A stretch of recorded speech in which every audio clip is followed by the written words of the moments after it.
lamang po ako, sir.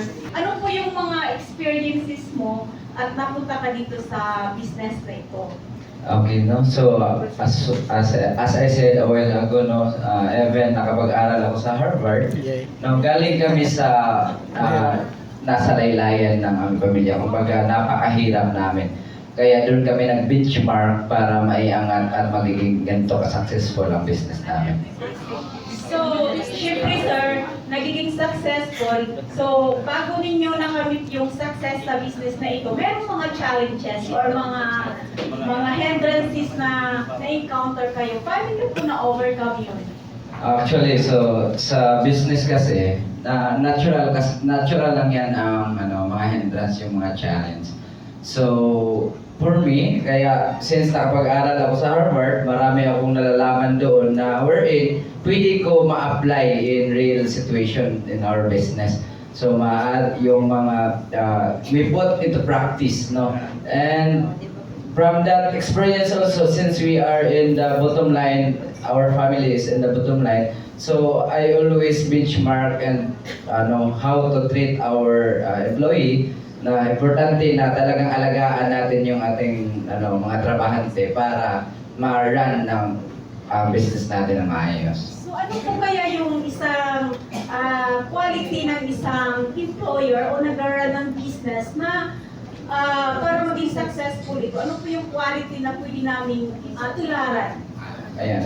Unang-una, so bilang ikaw yung may-ari ng company, so unang-una, hindi natin kalimutan kung ano ang ating pinagdaanan, no? So doon sa ating pinagdaanan, kailangan natin balikan kung bakit nga ba tayo na kailangan magiging humble. At para klaro din kung saan patungo ang ating business. So bilang alagaan natin ang ating mga tao, ang ating sarili mismo para mas ma-manage natin ng maayos ang ating business.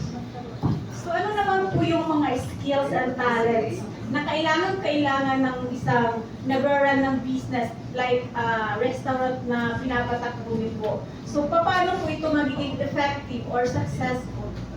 Ayan. So unang-una, we should possess the knowledge, no? Knowledge, then we put into practice. And as a owner, you should be interpersonal, no? So alam mo kung paano natin i-handle yung mga tao natin. And syempre may kumpiyansa tayo sa ating sarili, at yung goal natin kung saan natin dadalhin yung business natin ay mag-focus po tayo doon para hindi tayo mawawala during the hard times, or even if you are in yung bang parang na maganda na yung yung business mo, so dapat hindi tayo mawawala sa ating, kumbaga, hindi natin iwawaldas yung mga profit natin. So, ano naman po yung mga types of entry level sa position mo dito?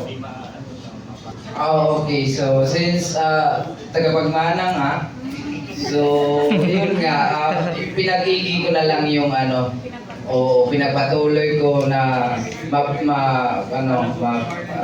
ma-prolong yung business natin.